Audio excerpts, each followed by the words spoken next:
Hello, darlings. You've all heard of Marilyn Monroe.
Welcome back, darlings. I'm Cognac Wellerlane, and we are here at the SOFO Museum, their 30th annual Summer Gala. And I am here with this gentleman. He's in charge. He's involved with the New York City Fire Department, and he's going to introduce himself to the camera. Good afternoon. My name is Liam Flaherty. I'm a captain on New York City Fire Department. I work in Rescue Company 2 in Brooklyn. Tell my audience why you are a big supporter of this museum and this event, of course. Well, how could you not be? Andy's is a great friend. It's about taking care of our planet, about, we only have one planet to live on, and conservation and the green initiatives and everything the way it's going now. I'm absolutely a fan. And the animals are so important to our existence, don't you agree? Exactly, yes. We're animals, human beings. We're animals, yeah, absolutely. They're 100%. That's right. We are, in a sense, animals. We are, and we need to coexist with the environment, with the plant life, with the animal life here on the east end of Long Island and all around the world. Now, tell my audience, how did you meet Andy? I won this great honor last year, the Ellis Island Medal of Honor, and I met Andy at the gala, and we instantly hit it off. I was just recently out fishing with him. He's an amazing person, and just a person who's been blessed with a lot, but he's also a person that gives a lot back. Certainly is. Now tell us a little bit more about you and how you got involved in being a fireman. It was something that, as a child growing up, it was always something. Firefighters were some people I looked up to. It's a noble profession. It's something where you, again, like Andy, you're always giving back to the community. You're looking out for your fellow man and woman, and very rewarding career. It pays dividends, not so much in the pocket, but in your heart and in your head. Yes, yes. Could you tell my audience what was the most dangerous experience you had as a firefighter? Well, it's probably so many. There's been numerous. I've been in numerous fires and emergency over the years. It's kind of hard to talk about. We don't really dwell on the negative. Like more about the good that we bring. We face danger, and all 12,000 New York City firefighters face danger every day. So, yeah. What should we all do to prevent a fire? Smoke detectors is huge. Close your doors. Close our doors. Keep your doors closed. When you leave the building or your apartment, keep your doors closed. Open doors add to fire travel. And they can take a one-room fire and turn it into a whole structure going. If you own a 3-story dwelling, a house. I live in a house. What's the safest route to get out? You should have a plan. That's good. You should always have a plan. you know, whether you have a fire escape or a ladder to roll out your window, or you know, obviously. The biggest thing that saves the most lives is working smoke detectors. You know, to check the batteries, always test them. You know, and make sure that they're in working order. That is by far the biggest lifesaver, and it has saved so many lives over the years. I would stress that. And then have a plan. Know how to get out of your house with your eyes closed. You know, crawling. And I would practice and have a plan for everybody in the house. Gorgeous, terrific. Tell my audience, where should we go to support the SOFO Museum? Do you know the website? I believe it's sofo.org. Sofo.org, yes. Go there and support the museum. You know, we only have one planet. Fabulous. Give me a kiss, darling. And we'll be back in a moment, darlings, with more interviews right here at the 30th Annual SOFO Summer Gala. Keep watching. More interviews coming up right here in the Hamptons, darling. Pink champagne kisses.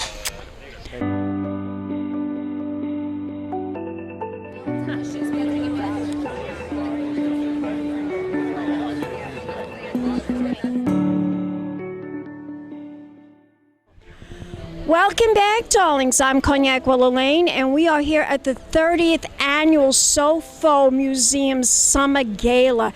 And I'm here with a very important individual. He's been involved with this museum for many, many years. He's going to introduce himself to the camera. Hi, I'm Wally Zions. I'm a very close friend of Andy Sabin, who is one of the best environmentalists I have ever met in my life. Andy and I go back maybe 30 years. And one of the most interesting people that I've ever met is Andy, because he cares about our environment, cares about animals, cares about everything that makes us breathe every day clean air. And this is a wonderful function tonight to see all these wonderful people donating for a great cause. Now, how long have you been coming to this event? I've been coming just about maybe every year since it started. And what's nice about it is you meet some wonderful people that really care. And this is a very interesting fundraiser in the sense that the type of fundraising that goes into this, it's for improving the museum, making our young children and grandchildren able to come here and learn about the environment, learn about nature, and learn about all the different... That's the key. Learn about nature. That's what it's all That's about. what it's all about, nature. You get that, folks? It's all about nature and how we can make sure that we still have species of animals that are living. I know, and look what's going on in the world today, global warming. People don't realize how it affects the cycle of nature, how it affects animals, how it affects sea life, marine life. It's so important, and we don't look at it because it doesn't hit home. If it hits home, then the wheel that squeaks the loudest gets oiled first. My career is very different than most people here. As before, when you interviewed Liam Flaherty, he was with the fire department, FDNY, in New York City. I was with the police department in New York City, and I had a wonderful career of seeing below the tip of the iceberg, let's put it that way, and meeting some wonderful people, some terrible people, and some in-betweeners. And coming to an event like this, you also find some very eclectic people, in the sense that from all parts of the world they come. There's one gentleman that's going to be here tonight from Texas, who is one of the biggest caring environmentalists to keep our footprint in shape, to keep the world safe in the sense of what we breathe every day. And that's what we have to consider, because people take things like that for granted. They don't look at it in the sense that... People tend to take everything for granted. It's ridiculous. Until it hits home, I spent almost a year in 9/11 when it happened. I was running Manhattan Detectives at the time, and I thought I saw everything prior to that incident. And you never realize how... I was in it too. I was there when it happened, the day it happened. I was working for AIG for an office, and I had to leave in the middle of the day. It was the scariest day of my life, really was. I was there as the planes hit. I was working. I was coming back from another assignment, and then I just saw the planes hit, and I spent almost a year there from that day on. Well, we're here today, and we're here for a good reason, and that is support the SOFO Museum. Do you know what the website is where we can learn more information about this wonderful museum? I think it's sofo.org. Yes, it is, sofo.org. Fabulous. Give me a kiss, dog. I know it's difficult with the hat, but don't go away yet. We'll be back in a moment, darlings, with more interviews right here at the 30th anniversary, the 30th SOFO Museum Summer Benefit Gala. Keep watching, darlings. More interviews in the Hamptons. Big champagne kisses.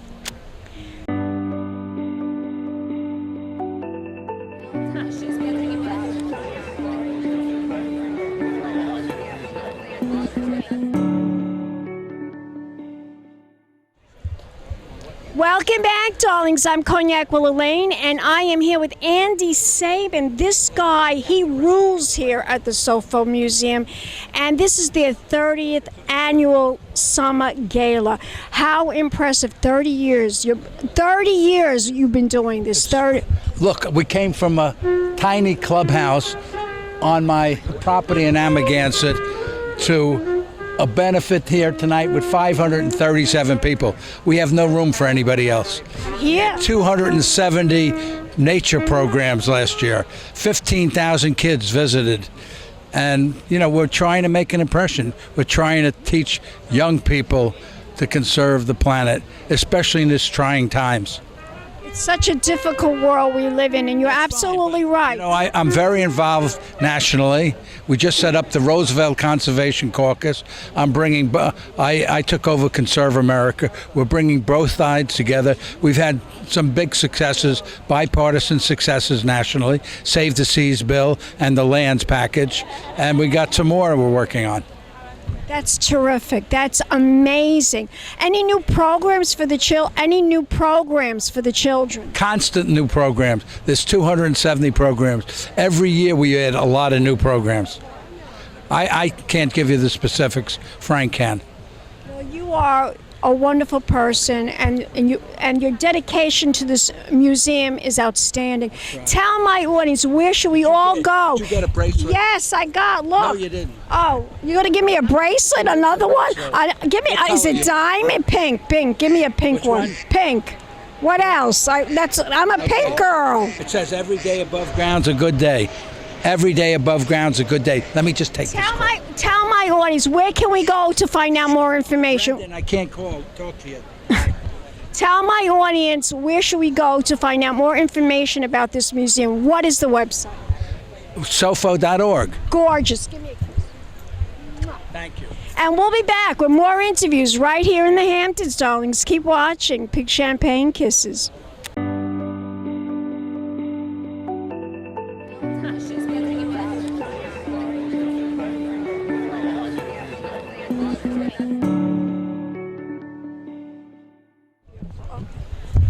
Welcome back, darlings. I'm Cognac Wellerlane, and we are here at the 30th anniversary for the SOFO Museum right here in Bridgehampton. It's their annual summer gala, and I'm here with one of the honorees. Introduce yourself to the camera. My name is Trammell Crow, and where I come is called South Fork in Dallas. Wow, now you are one of the big honorees. Can you tell my audience what this honor means to you, being awarded this very special award? Andy, it means a real personal gratification with my friend, my deep friend, Andy Sabin, Green Republican. It's lonely out there, and we stick together. And we have... Is that what you are, Republican? Uh-huh. Yeah, in Dallas. We have an environmental event. Wonderful state. I'm dying to go to. I'm waiting to go to Texas. One of my friends lives in Texas. Well, you'll have a great opportunity. This is the 30th. Next year is the 50th anniversary of Earth Day. Our event is on Earth Day, April 22, and we have 700 or 800 exhibitors, 50 documentary films of environment, 11 conferences. Tons of fun. We think we'll have over 200,000 people, and we'll celebrate the 50th. So you can all come to the 50th anniversary of Earth Day. Fabulous. Is there a website for that? I mean, can we go? EarthX is what we call ourselves, and earthx.org is how to find out about us. And tell us where we should go to support this museum. What, South Fork. Yeah. Thank you, darling, for a wonderful interview. Thank you, ma'am. Nice to see you again. And we'll be back in a moment with more interviews right here in the Hamptons, darlings. Keep watching. Pink Champagne Kisses.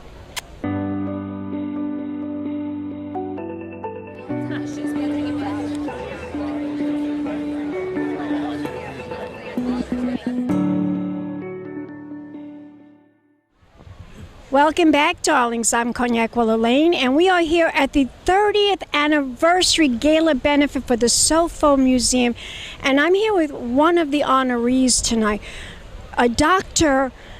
Demian Chapman. This must be an incredible honor for you to be receiving an award tonight. Tell my audience how you were introduced to the SOFO Museum. Well, it is a tremendous honor to get an award from this organization. So I used to live on Long Island, so I knew all about the Did you really? Yeah, I used to be at Stony Brook, but now I'm at Florida International University. So I know all about the shark tagging program here, and I've been out on the shark tagging boat with them. So it's great, and it's really great to get an award named after Alan Rabinowitz, who is a tremendous biologist, a tremendous conservationist, and someone I really always admired and looked up to. Now tell my audience a little bit about this shark, what you just was talking about before. What is this all about, sharks? Tell us. My audience wants to know. We want to know. We're intrigued by sharks. Okay, well, so I'm a shark conservation biologist, and about 100 million sharks get killed every year by humans, and that's a very large number. It's unsustainable, and so many sharks around the world are headed towards extinction. So scientists like myself and others are trying to put in place conservation measures so we can get that number down and get numbers of sharks back up in the water. Well, I've heard all kinds of things about sharks. Like, one of the things I heard of is that they're more afraid of us than we are of them. Is that really true? Yeah, that's absolutely, for the most part, it's true. People have very little to fear for sharks in general. There's the occasional shark attack, but it's a very, very infrequent thing. But as I said, about 100 million sharks get killed by humans every year. Why is that? Why? Because people are ignorant? They don't know if it's a dangerous shark or not? No, so actually it's for food. People kill sharks for meat and also for their fins. They use the fins in shark fin soup in Southeast Asia. So that's really puts a pretty heavy price on sharks. So in different cultures, the shark meat is an appetizer. It's an accoutrement for people to enjoy dinner. So the shark fin is a luxury dish. Shark meat, in a lot of countries around the world, people have nothing else to eat but seafood. So the most meat you can get is from a shark. So they have no problem eating shark at all. So tell my audience, why should we not fear sharks, and why should we fear them? Well, really, we should fear an ocean without sharks, because for 400 million years the oceans had sharks, and they play an important ecological role in the ocean. So if we take them all out, we're really pulling the bottom rung out of the Jenga tower, and we just don't know what's going to happen after that. So interesting. They're people. The ocean would be a very boring place without sharks if you think about it. People just don't seem to realize that every animal is vital to our existence. Oh, absolutely. All the animals, all the plants. It's really important that we do whatever we can to make sure we don't drive species towards extinction. I mean, this Earth would be a very boring place if we got rid of everything but us and the cockroaches. They live forever, darling. Those damn cockroaches. That's for sure. Well, you are such a fascinating gentleman. Really, you're very interesting and fascinating, and that you want to... I mean, it's just wonderful that there are people like you that want to save the planet. Oh, well, we all live on the planet, so I think it's something that everyone should want to do. Now, tell my audience, how did you find out about this museum, and how were you introduced? I mean, did somebody actually call you and say, we want to give you an award for being such a wonderful scientist? Yeah, more or less. I was just got an email out of the blue that the museum wanted to honor me for my work in shark conservation. Your work in excellence for shark conservation. Yeah, that's right. So that's why we're here. Well, congratulations to everything you've done. Congratulations to receiving an award this evening. Tell my audience, do you know where we should go to support this museum? Do you know the website? I believe it's SOFO. I believe it's SOFO.org. That sounds right. SOFO.org. That sounds correct. Okay. Well, thank you very much. And where should we go to find out more information about you as a scientist, as a shark conservationist? Where should we go? If you want to check us out at globalfinprint.org. What's that? Yeah. And the PEC Lab FIU, so the Predator Ecology and Conservation Lab at Florida International University. Find all you want to find out about sharks and stingrays and all that sort of stuff. And you live in Florida? Live in Florida. But you're not from Florida. You sound British. Are you from England? No, I'm from New Zealand. Oh, from New Zealand. Yeah. Well, thank you so much for that wonderful interview, Dr. Demian. Give me a Thanks kiss. for Mwah. And we'll be back in a moment, darlings, with more interviews right here in the Hamptons. Keep watching, darlings. Pink champagne kisses. Hello, darlings. You've all heard of Marilyn Monroe. Some of you know Bridget Bardot. Well, now it's time for the Cognac show. I said cognac, ooh, ooh. I said cognac, ooh, ooh, ooh. I'm a bubbly blonde, fabulously dressed to impress. One of a kind girl. I was brought into this world wrapped up in pearls. I love to mingle, though my husband reminds me I'm not single. I meet and greet both the famous and the elite. I ride in limousines, drinking the finest champagne, wearing furs, dazzling diamond jewelry. A girl can't complain. I live the upscale life, dining in the finest restaurants, eating the best caviar for free. And no matter how much I enjoy cognac, ooh, ooh. I said cognac, ooh, ooh, ooh. It's been a Crybaby Productions, darlings.